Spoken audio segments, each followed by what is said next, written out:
Good morning. This is Althea, and this is my book, Section 9. And as you know, there's 8 other sections, and I do recommend that you read it so you can understand the full journey of my life and understand the process, that God has taken me through my life walk. And I pray that everything I say bless you. I'm going to start talking about years. This is going to be, my husband left me in 99, and that's the year where the actual, break-in start, the big break-in, the fear of being single, the fear of never having kids, the fear of everything I desire, which is for a family, not, it just seemed like the end of it. It seemed like that it'll never happen because everyone told me I wouldn't get married again. But this is, so we're going into 2000. I remember, like, I was going through at my job, I told you in section 8, where the manager, when me and her was on the same level, she got promoted over me, and then everything changed for me because the manager that loved me, she no longer was my boss. So now someone else was my boss, and that person was someone that I worked with who was on the same level, and she just switched on me and became like my worst enemy. And as I look back, I see the pride in me that God was trying to break. I see the flesh. I was very, very strong, but at the same time, I was very weak. Internally, I was very weak. All these things start to happen to me, and internally, I was crying like every day. I remember not even telling anyone that my husband left me. I remember going to work. I had all these pictures in my office of me and my husband married, and I didn't take it down.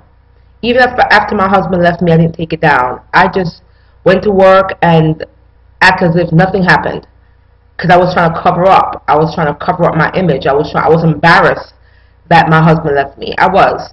And then I was going through so much with my manager, and I didn't have the understanding that I had to submit to her, even though she was my worst nightmare. I didn't know what God wanted from me, but He wanted me to submit. He wanted me to be humble, but I wasn't in my heart. I was just functioning in that place of strength, my own strength, pride.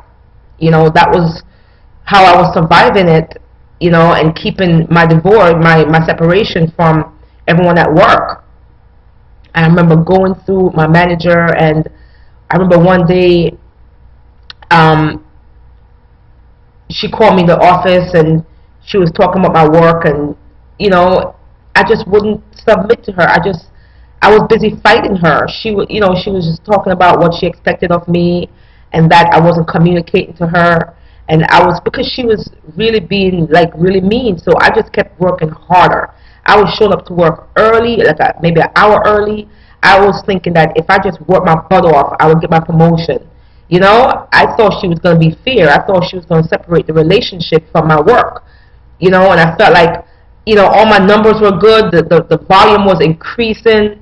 The salespeople were developing. The floor was beautiful. I was merchandising the floor. I was making the floor look good. I was making my numbers, and I was doing a lot of things in terms of my job-wise that I thought would land me a promotion. I didn't think that she was gonna base her feelings and judge me by how she felt about me. I thought she was gonna judge me by my work. I really did, because I always had the ability to separate relationship from work in terms of, if the person was good at their job, that was enough. That was enough for me to get them promoted. I wasn't going to put my personal opinion about them into my decisions. But this lady, we would just sit in the office, and she was telling me about my work ethics, and I'm like, what is she talking about? Like, I would show up to work early. I was working my butt off, and it's like she was just, I didn't know who she was talking about, because everything she was saying had nothing to do with me. So, what I'm saying? She said I wasn't giving her feedback, and okay, I agree with that. I wasn't talking to her because she was so mean to me. She was being mean, and she was trying to show her power, and I was just like, I was like, this lady's too much. But, I just took what she said, and I said, okay, and then, I just worked even harder. I thought if I worked even harder, then things would get better between me and her. But there was no relationship between me and her. We was just so separated. We was running the floor together, but yet we were separated. And I was doing everything. I was doing everything. I worked my butt off. That store made its numbers. That floor made its goals. That floor was productive. We were successful. We were doing great. And she knew it was all my work. But God was like, I'm dealing with your pride out there. I don't care about your work. I was dealing with your pride. I remember, like, even after my husband came back, he did. He came back after like 8 months or six or 8 months. I'm not sure. Well, I think after a year. I'm not sure what the time. Because I know it took me like almost a year to get delivered from him. And then he came back while I was still going through with my job. And he called me one day because him and his girlfriend had a fight and he needed somewhere to stay. And I remember telling him he can come and stay. And I was praying that he changed. And when I saw him, he's changed. He was nice to me.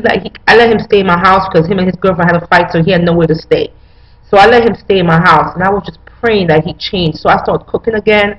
I started doing his laundry and all the clothes that he left there, because I had bought him tons of clothes. And when he left me, he left everything. And I just didn't want to see all that clothes go to waste. So I was like, okay, hopefully now he'll come back. His clothes were still at my house. And he was good for a whole week. He was good. I saw the glory back on him. I saw the humility in his spirit. I saw the struggle of him wanting to be a Christian again. I did. And for a week he was good. I was cooking, I was cleaning, I was doing his laundry, I was doing everything. And one day he showed up and he was high. I guess he smoked marijuana. I don't know. He was high. And during this time I started smoking myself, because I used to smoke when I started smoking when I was 22. A guy I was dating exposed me to cigarette, but I was never like a big smoker. I smoked like 3 cigarettes a day. And when I got saved, for like, the years I was with my husband, I never smoked. I stopped smoking. When I got saved, I just stopped smoking. But when my husband left me, I didn't really start smoking. But then I did. I started smoking like maybe 1 cigarette a day or 1 cigarette every couple of days. But I wasn't really regular smoking. And when he came back for that week, he noticed that I was smoking and he just focused on that. But either way, I thought he came back. I thought he was going to change. I thought God was going to restore my marriage. Since, I let go and I wasn't hurt no more, I thought God was going to restore my marriage. And my husband came back and I kept him for a whole week. And that day when he came in high, it was like the old man came back. He was like not wanting God now. For a week he wanted God. Now this is week 2. He's back. And he went back to his whole old spirit where he didn't want God. And I broke down. I saw that. He would start being mean again. He would start saying disrespectful things to me and focusing on me smoking. And I was just like, God, I thought he was going to come back, but he didn't. So one day I went to work and I was crying in my office. I was crying. I was like, my husband he's not changing, God. He don't want you, God, because I knew I couldn't be with him if he wasn't saved. I said, God, he don't want you. And I didn't know what to do, for the next week, because I was like, God, he don't want you. And I'm telling you, I was in my office. My spirit says he's not coming back. Kick him out. Let him leave. Go and pack all his clothes, pack everything, and put it at the door. Don't even let him in the house. And that was the day where I finally let go of my husband. Finally let go of being married. Finally let go of anything coming of it. And I left work early. I just told him I had to go. I went home. I packed everything. I put it at the door. So when my husband came in that day, he couldn't even get into my house. I left him all his stuff in a garbage bag, and I told him to take it and go. And we argued, and he took all his stuff, and he's gone, and he's never been back since then. And now this is like maybe several months later. I thought I was going to get promoted. My manager told me she wanted to see me. And so I got my stuff, all my paperwork. And I remember she called me into a meeting with the store manager. And I really thought I was going to be promoted, because even though me and her didn't get along, I was working my butt off and the numbers reflected all my hard work. And we went into the meeting. And this lady had like 6 sheets of pink sheets. Now, she's never really written me up. She's never written me up. She's never, had me sign any documents. And that meeting, that lady sat there and lied in that meeting. She convinced that store manager that I was the worst worker, the worst manager, even though all the numbers reflected opposite. It was like he was believing her. And she told me, she said, this is going to be a final warning for termination. I sat there in that meeting and I was shocked. Why was I shocked? Because I thought she was going to base her opinion, off my work ethic, not because she doesn't like me, but the meeting was based off of her feelings about me, not towards my work. But she was just lying, and I said to her, "You're gonna give me a final warning without even any verbal documentation of you having a meeting with me?" I told her, I said, "If you didn't think I was doing a good job, why didn't you write me up every time?" But she couldn't have, because I was doing a good job. Before you fire someone, you have to. There's a process before termination. You have to give that person a verbal warning, then you give them a written warning, then you give them another warning, then you give them a final warning. I didn't went through any of this process. We were now at the final warning. She said, "You have 3 months to get it together or you're going to be fired." And I cried. I cried before her and my store manager. And he believed everything, because that's just the way the structure works. If you have a manager, whatever she says is truth. It doesn't matter what the real deal is. And I cried before that. My eyes just ran water, because I didn't believe that she would sit there and lie. And we was getting bonuses. I didn't get, she was getting bonuses. And I was just like, this lady, the numbers are so good. I mean, I was the only one over the floor, so I was the one that was making these numbers. So I left the meeting and I cried. I cried.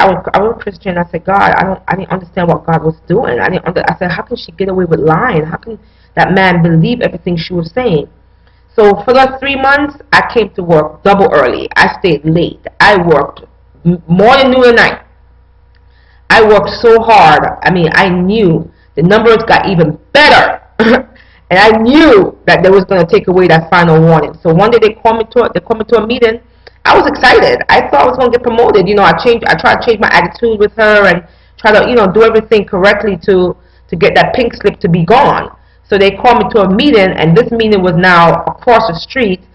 So into the corporate office, where the first meeting was just, on our floor in the back office. This meeting now was in the corporate office. So it was a Friday, and I swear she was going to be promoted. And I walked in that office, and there was like 4 or 5 of the top executive in that office. And they put out the paper and told me that, they're going to force me to resign, that the managers complained about me, that managers complained about me, and I have not improved. And they are going to give me the opportunity to resign. And, they asked me that whatever it is that I wanted.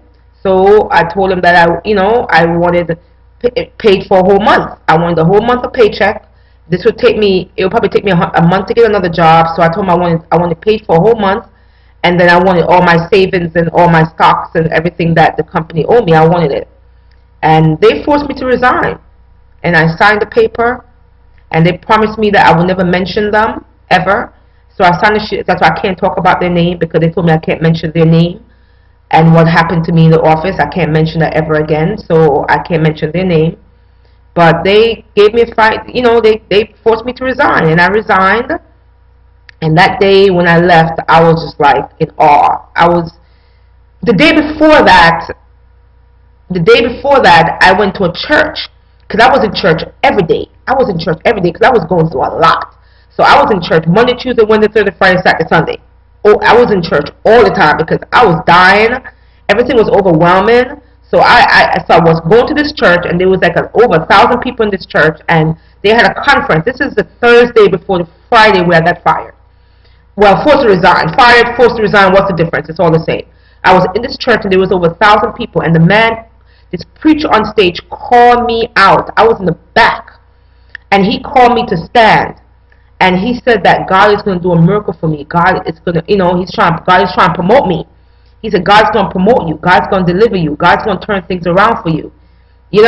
So when this man gave me this prophecy kind of solidified my manager calling me to a meeting the next day, so I really thought I was going to be promoted. So when they forced me to resign, that was like a shocker to my soul. I mean, it dropped me, like, I fell on my face. I remember that day going to the store and buying a box of Newport.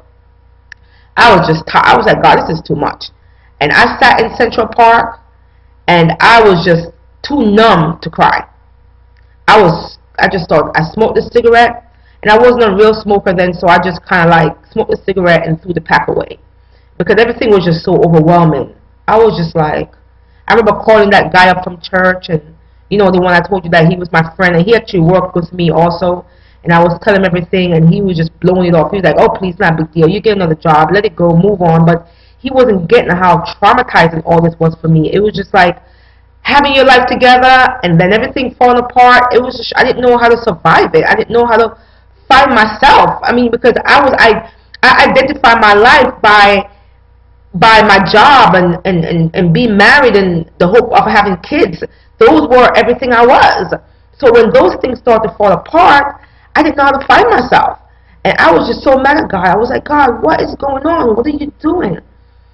It was overwhelming. I remember not working for this was now going into 2000. This is 2001. And it was May of 2001 where I lost my job. And they gave me all this money. I got all my money. They did what they told me they were going to do. They gave me all this money. So I'm thinking I'm going to start my own business. And I'm telling you that I took all my savings, and I bought my car, my website. I bought a whole beautiful computer. It was Gateway. It was a top computer then. I spent $5,000 on a computer. I bought desk and table for my office and set my office up, and I paid for my website. So my website was not up, and I was trying to, like seeking for that promotion that God has prophesied over me before I got fired. So I was trying to, survive. And I remember buying a car, so I took all the money they gave me, and I just stepped out on faith. Stepped out on faith. I spent all this money preparing to start my own business, and I got my flyers done, everything. I was going to start my own fashion consulting company, and I remember 9/11 happening. Woke up one morning, turned my TV on, and I watched the Twin Towers come down in my face. And all I knew was like New York was never the same from that day, and every investment I made, everything just fell. New York, I mean, everything, nothing worked. I mean, everything just fell apart. All my money was gone. I mean, and then for like months, I was just overwhelmed. I lost all my money. There was no business in New York. I tried to get jobs, so I went to these fashion companies trying to, get a job, and I remember them saying they're going to hire me, they're going to pay me like $75,000 a year, and I mean, I had deals set up for me, but they never gave, I went through all the interviews, and this is after 9/11, went to all the interviews, and they just never hired me, and I just felt it was God. I was like, because they knew I was qualified, and I was getting these interviews, and they were telling me they're going to hire me, but they never hired me. I had 3 companies that were supposed to hire me, so I'm now waiting on them. And I'm now broke because I took all my money and, invested in my business, and I didn't have a lot of money left over, and I wasn't paying, I remember the next month I couldn't pay rent, and I had to face my landlord. I mean, when I say that it broke me, not being able to pay my rent broke me down. And I remember for 6 months I wasn't paying my rent, and one day I said, God, what is going on? What is going on? I remember my family called me, and they said, come to Florida. Come to Florida. Come take some time off, and just relax. And that was God. I was just overwhelmed. My sister heard I wasn't working, and she's like, you need to get a job, and she heard that I told them I wasn't paying my rent, and she's like, we're not like that. We're not brought up like that. You have to pay your rent. And she didn't understand that I didn't have no money. But I had to stay in this man's apartment for 6 months not paying rent. And it was so overwhelming. I was so embarrassed. Thank God this man was so nice to me, I was embarrassed just to face him every month and say, I didn't know what to do. What do? You have no money. You have no husband, you have no kids, you lost all your money. I had to give my furniture, my car away. I mean, it was just, I mean, everything was just, I didn't have anything. I didn't know this place. So I went to Florida, and when I was in Florida, I remember I was in my car with my sister, and we were driving, and God showed up, and He says, you're going to get married again. You're going to have a ministry. And God was talking, and my sister was in the car. So I said to my sister, well, I didn't say anything to her first. You know, I don't know what God was speaking to me, and I was listening. He's saying that He was saying to me, my husband was Ishmael, and He's going to give me Isaac.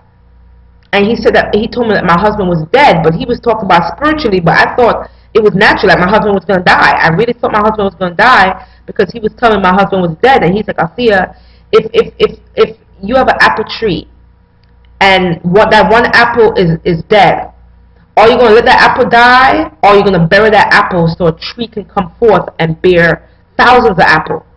He said, that's your life.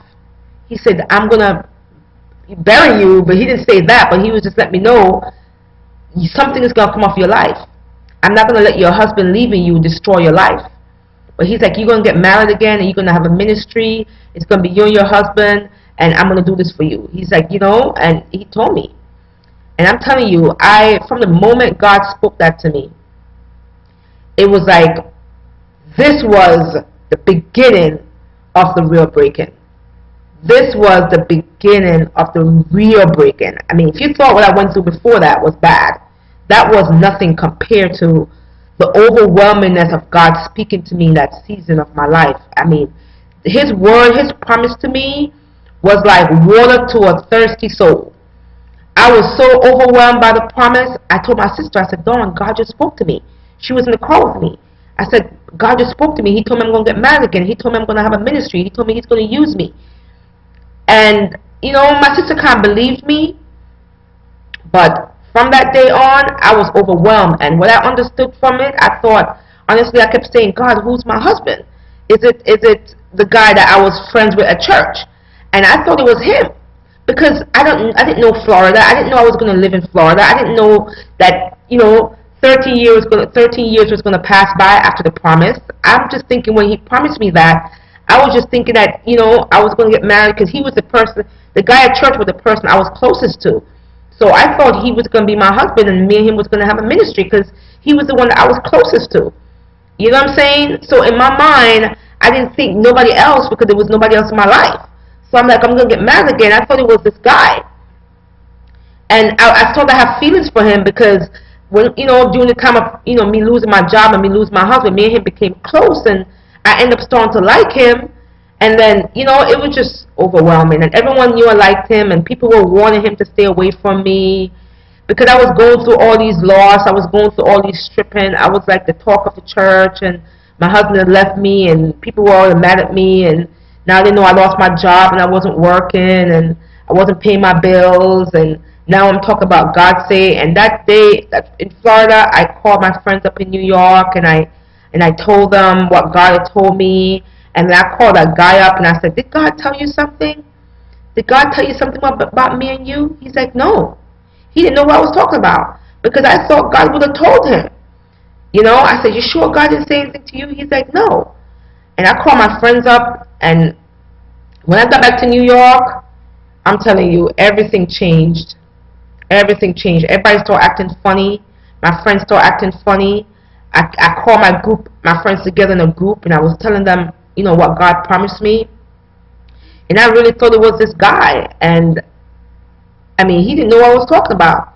And people were telling him to stay away from me, that I was crazy. You know, and this is why they start calling me up saying I was crazy, because I'm losing everything. You know, I don't have a job. I'm losing all my money. I'm almost homeless because, you know, I've been paying rent. And now I'm talking about God gave me some promise and I might get married to this guy. And it was overwhelming because he started to act funny. He started to stay away from me. He started to get closer to the other girls. And he started, you know, like he started to act like really strange. But I didn't know that he was having conversation about me behind my back to other church people. You know, and they were warning him to stay away from me, that I was trying to mess him up. I was trying to, you know, take him out of the church. So I didn't know that. All I know is he started to flip on me, and it was just overwhelming. It was overwhelming. I mean, it was overwhelming. It was overwhelming. It was just embarrassing. My friends, they was like, don't say nothing about it, and I couldn't help it.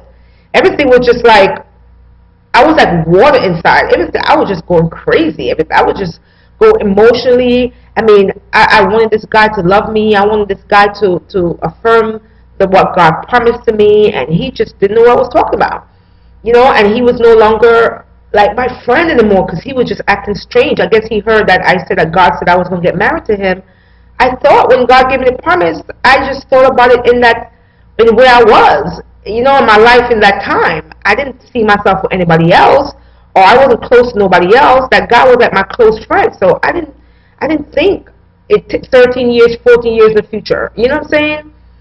And it was, I mean, I needed help, and nobody would help me. It seemed like everybody was so immature in the spiritual realm that they couldn't be there for me, and all they was doing was just talking about me and gossiping about me, and everybody was scared, and everybody was acting funny. And I remember one day they called me to a meeting, and this time, I mean, I haven't paid rent for months, and I was crying and breaking down, and they called me to a meeting in the church, and I didn't know what the meeting was about. And when I went to the meeting, they didn't tell me. They just said, there's a meeting, we asked you to come.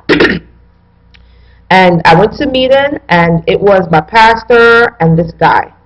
And the pastor called my guy friend up, and I was sitting in the back of the church. And then he called me he said, Miss Althea, can you come to the front? So I went to the front, and he started talking about my guy friend, and he's a faithful servant, and he's a good guy, and he's trying to be a Christian, and I'm telling people that I'm supposed to get married to him. And I was telling all my friends. I wasn't really telling a lot of other people. I was telling my friends in my group. We always kept everything in our group. We always talked about and kept it real with each other, and we kept everything in our group. But now it's like everything is being taken outside the group, and now the church is hearing it. And then with everything that's going on with me, I look like I was crazy. I sure did look like I was crazy. And my pastor called me up to the front. I remember that guy. He was, to me, my heart, my best friend. I thought he was my best friend. I did. And my pastor explained that I said that I was supposed to get married to him. And he asked the guy, has he gotten any conviction? And the guy says, no. He says, she's telling people that, you're supposed to get married. And he said, I would never, ever, ever, ever, ever, ever, ever, ever, ever marry her again. This is before like 200 people or 150 people, all the members. I was in front of the church, he was in front of the church, the pastor was in front of the church, and he's telling the whole church he would never, ever, ever, ever, ever, he kept saying never, ever, ever, ever, ever, ever, ever marry me. I wanted to die. I mean, when I say rejection to the 15th power in front of all those people, my best friend, the person that I love so much, told the whole church he would never marry me. And he doesn't know what I'm talking about, and that I need to get my mind right, I need to get myself together. And I'm telling you, I even remember before I even went to the front of the altar, when they called me up before, there's a girl sitting next to me, and she says, when they call me up, she says, humble yourself and go. I didn't want to go up to the altar because I was like, these people, I don't know what they're about to do. And I was afraid to go up there, but she said, humble yourself and just take it. And I'm telling you, that when he did that in front of the whole church, I mean, when I say that, oh my God, you guys, I know I keep saying this, but it was horrible. Not working, not paying my bills, not paying rent, my family being embarrassed because I wasn't paying my rent. The church talking about me because I said, God said I'm going to get married again, I'm going to have a ministry, and I'm saying that I'm going to get married to this guy. And now this guy's saying he'll never marry me, and he's doing it for the whole church, and it was horrible. And I'm telling you, for a whole year, I was the dirty rag of that church. I was the filthy skunk of that church. They called me crazy. They said the devil's taking over my mind.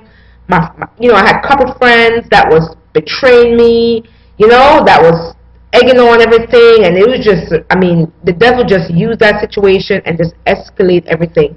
I would show up every Sunday with everyone knowing everything, and I would sit in the front of the church, right in front of my pastor. And that guy, he was the choir leader, and it's like I would sit right in the front. I was just bold. I was just fighting it. I was just like, I'm not going down. And I love that church still, even though I didn't love them that much anymore, but I love them still because it was all I knew. You know, it was all I knew. I remember my family's telling me to come to Florida. I remember, you know, I was in church all the time. I was getting the word. I mean, God was letting me know He's with me. God was letting me know that I'm not crazy. I was getting dreams of me and this guy get married. I didn't, you know, I mean, I was getting dreams like every night. So I stood on the dreams. I was like, we all get married. And I guess that caused the conflict in the church because they were saying, no, you're not going to get married to him. He don't want to marry you. But yet I was getting dreams all the time of me and him get married. So me being naive, I'm believing these dreams. And it was just like a fight between me and them. And every Sunday I would show up, my prideful self, and sat right in the front. I was not going down. And I knew they were embarrassed. I knew they didn't want me in their church. I knew, you know, even my friends, they were embarrassed. I saw it in one of my friends' heart. When I saw her heart towards me, she looked down on me. She scorned me. She was like, in her spirit was so guile towards me, and I saw it and I felt it. When this guy saw me, he would cross over to the other side. If I'm walking on the aisle and he's walking down, he would go to the other aisle. He'd just avoid me. I mean, I was just the dirty, stinking rag of that church, and they wanted me out. I remember my family told me to come to Florida. This is, you know, a while, you know, like a year later. This was my second trip to Florida. And when I went to Florida, I know they were happy that Althea's not there. No, I'm sorry, I apologize. I went to Jamaica. My family sent me to Jamaica. When I was in Jamaica, it was like everywhere I went, people were just prophesying over me. Every church I went to, they were just telling me I was called. God had a calling on my life. Because I was going through hell. I didn't know what was happening. I was happy my family sent me to Jamaica because, I mean, I wanted to, you know, I love my church, but I needed to get out of there because they didn't want me there. But I didn't know where else to go. So my family paid for me to go to Jamaica, and my brother, you know, he sent me money when I was in Jamaica. My younger brother, the one that died 3 years ago, he sent me money while I was in Jamaica. And I remember even being close to one of my guy cousins. His mom was dying, and then I was going through hell, and me and him got so close in Jamaica. We got really close. We were holding hands. I remember I had to go to the hospital with my cousin in Jamaica to see his mom, who was my aunt. And she told me, she said, God said you're an angel. God said you're an angel. Now, one people were saying I was crazy. Another people was telling me I was an angel. I'm in Jamaica. None of those people knew me, and people were prophesying over me. That I went to this church, and I remember them stopping the service to call me up before the whole church to tell me how anointed I was, how special I was to God, that I was an angel, that God was going to do all these things for me. Now, you know what I'm saying? In New York, I was the worst scum. In Jamaica, I was this beautiful angel. I remember my cousin, our mother, before she died, she called me in the hospital room, and she says, God told me that you're one of His. God told me that you're an angel. God told me that He put you on earth to make a difference. This is what she told me before she died. She said, God told me that you are one of His. And she says, I receive it. She's like, you are. Because I used to minister to her and give her a word before she died. And, you know, it was like my Jamaica trip was, it was overwhelming because the people found out that I was smoking. I was smoking, yeah, I was smoking. And they were talking about me that Althea from America is smoking. But I was just going through so much. And I was getting so close to my cousin. I was vulnerable. I just got so close to him. And, you know, I mean, it was just, I just wanted to stay with him and just stay in Jamaica and hang out with him because he was going through his mom being sick. And, you know, we were there for each other, you know. We were there for each other. We were both dying. You know, and I remember I had to come back to America. And my friend, who is still my friend today, you know, she was like, Althea, I don't know if you want to come back here. They don't want you here, you know. But she was so happy that I came back, and she was just worried about me, you know. I had a couple friends when I was going through, a couple young people that, you know, they were my friends, you know. And I remember losing, you know, my home. My landlord told me I had to find somewhere to live. And I remember losing my home. I remember giving away my furniture. I remember my car, I couldn't pay my car payment, so I had to give my car away. I sold it, but the person never really paid me back, so I had to give my car away. I had to give my furniture away. I had to get rid of my stuff, and all I had left was my clothes. That's when I came back to America, you know, America from Jamaica, I just had to find, my landlord was like, I can't keep you here anymore. You haven't been paying rent, and you have to find somewhere to stay. And I already sold the building. So my landlord sold the building where I was living to these young guys, and they told me, they was like, when are you leaving? And I told them the Thursday, which I was lying. I didn't know where I was going. Where am I supposed to go? I had no money. I had no friends. The church thinks I'm crazy. I had no job. All my savings were spent in trying to start my business. Lost all that. New York was a mess because of 9/11. So everything was falling apart. And I remember I called the church sister up and her husband, and I told them that I don't have anywhere to stay. And they told me I can stay with them. And I stayed with them for a week. And I'm telling you, this was the beginning of my break-in. I was locked in pain from that day. It was so excruciating. I felt like 5 million, like swords was going through my brain. I was in pain, overwhelming. I felt rejected by God. I felt abandoned by God. I was now at this brother and sister house. I started to smoke. I used to go to the park. I didn't, you know what I'm saying? I went to the park. I used to lie on the park bench. And I just didn't know what to do. I'd never been here before. I'd never been in this place before where I lost everything. And then people were questioning my Christianity, and questioning my walk with God. And then all the friends I had, they were acting funny. My best friend, the guy who I thought was my best friend, he hated me. And the church was thinking I'm crazy. They tell me that the devil is taking over my life. And I remember I remember every day just leaving that church family house and just going to the park, and I was just crying. Every day was spent in tears. I didn't sleep. I was overwhelmed. I didn't sleep. I didn't know what to do. All I had was like 20 garbage bags of my clothes. I didn't have nothing. I had nothing. I didn't know where I was going to go. I didn't know how I was going to survive. I didn't know nothing. I remember them telling me that they couldn't keep me there anymore in the house. It was after a week. They told me the spare room that I was staying in, it was for the husband's brother who was coming he was coming like 6 months later. So they needed me to leave so they can prepare the room for him. I didn't have nowhere to go. And I remember my mind just trying to figure out what to do. Mentally, my mind was going like 50 trillion miles an hour. Can you imagine me not sleeping? I was in pain. I was in agony. I was in torture. I was like, God, where are you? I said, I thought you promised me a ministry. I was going to get married. What is going on? I remember one day he told me, your life is going to be open. Your life is going to be open. He said, all of this is for ministry. I'm going to use you. And I'm like, you're going to use me, but what the heck is going on? He was like, your life is going to be open. Your life is going to be open so other people can be, your life is going to be open.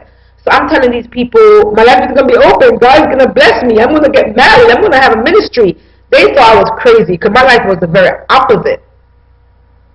But they told me I had to leave, and I remember for a whole day, my mind, I don't understand why I'm still alive, because mentally, it was so horrible. I didn't sleep for months, years. I cried every day for years. I went through this for like a good 4 years of torture.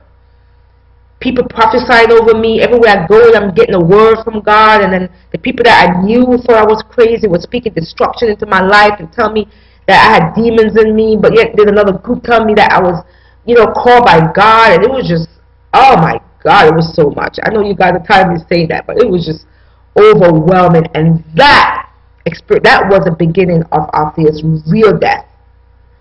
And I remember eventually, God kind of reminded me of somebody that my mom's friend that was living in the Bronx, because I went through mental agony trying to figure out where I'm going to stay, because they told me I had to leave. So I'm like, where the heck am I going to go? I had no money or nothing. I remember this lady, I called her up, and she didn't cross my mind for a long time because I knew her when I was young. And I called her up, and she told me I can come and stay with her. And I packed up everything, and somehow somebody gave me some money. And I used that money to pay for a cab. I remember that church sister standing at the door. She didn't even help me with the bags. I was taking the bags out from her house, all my clothing. I had like 17 garbage bags of clothing. She and her husband told me I had to leave.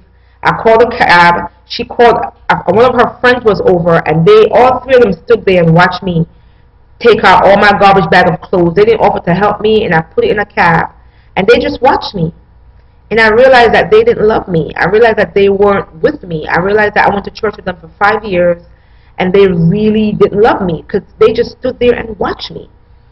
You know, and I got into the cab and drove 2.5 hours from Queens.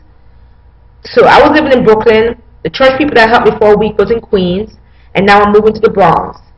And I moved to this lady's house, and she put me in the basement. And I had 17 bags of clothing.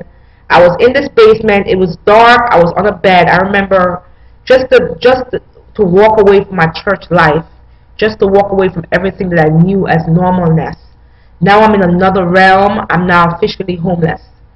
I had no money. I had nothing, and I lie on that lady's bed. There was like 5 floors, and I was in the basement floor. I was on like the 5th floor, which was the basement. I just remember lying in that basement with all these garbage bags around me of my clothes, numb, numb. I was consumed with numbness. I was consumed with death. I was consumed with pain. I was consumed with torture. I just lie there, and I was so mad at God. I thought God abandoned me. I felt abandoned by God. I felt abandoned by the people I love. I felt abandoned by everybody. I felt I was in a world, I was in an experience that I no longer knew. This was all new to me. And I lie there, and I tell you, I cried all night. I had a little radio.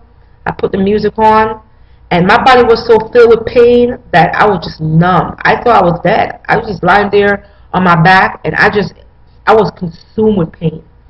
And that's how I lived for like 5-6 years, consumed with pain, consumed with mental agony. My mind going 50 million miles an hour. I couldn't sleep. I was just in pain. I mean, it was like everything was ripped from me, and I felt it.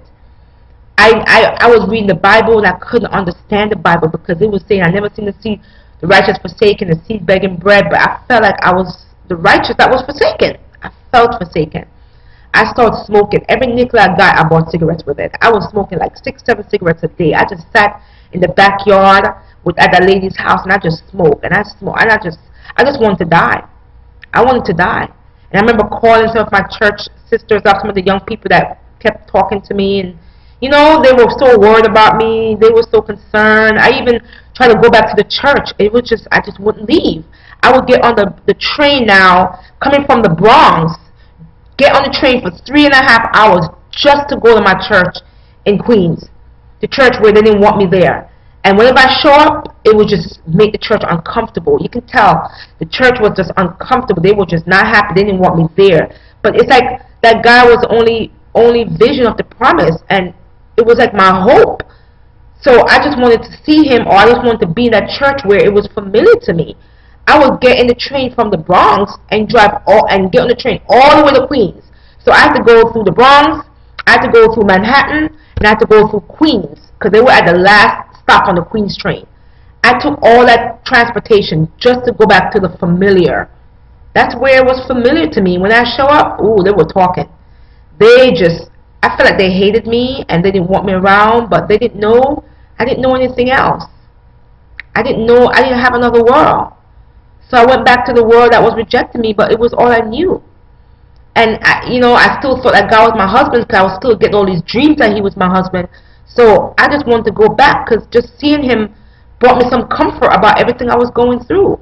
But it really, and I really wasn't necessarily like attracted to him. The promise was just telling me it was him. I was getting all these dreams that it was him. So I couldn't deny the dream. So when they want me to take it back, and they were having meetings and stuff about me, they wanted me to take it back, I couldn't. Because I was getting these dreams. And then God was speaking to me and telling me that he was with me. I remember one day God showed up in my apartment, and God just filled me with heaven. I remember I was in so much pain. I remember, it's like God took me into heaven, and it was so beautiful. And God would just show up in the midst of everything, and he'll just give me these heavenly experiences, and then he'll disappear again.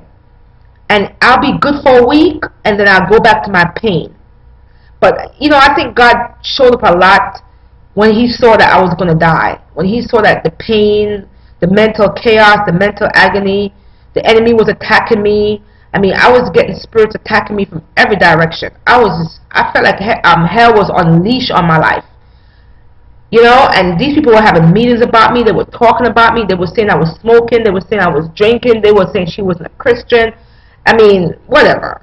But it was horrible. And instead of, it was horrible. And I'm going to end here. And I went through that for another 6-7 months. And then I had to pack up and move to Florida. So it was horrible. And I'm going to tell you that if you want to see the visual aspect of my life, just go to I'm Going to Do Your Will DVD on YouTube. I'm gonna do your will DVD, and you see my story. Okay, now Florida got worse, because now after being stripped and lose everything, I have to deal with this, and it got worse for me, but God is turning around. Amen. But here to deal with Althea's issue. The stripping was New York, and now in Florida I was now the walking dead. I no longer had nothing, and I had to live this life of having nothing. And this was new to me, because I was so used to having a good life and having everything together. And that's what Florida was for me. Florida was 10 times more painful than New York. Florida was horrible, because now I'm naked and I'm broken from all the loss and all the rejection, and dealing with myself and dealing with all my issues. I'm telling you, you don't know you have issues until you're stripped. And for me, Florida was Althea stripped, and Althea dealing with all the stuff that was in me. God bless you, and we'll talk. God bless.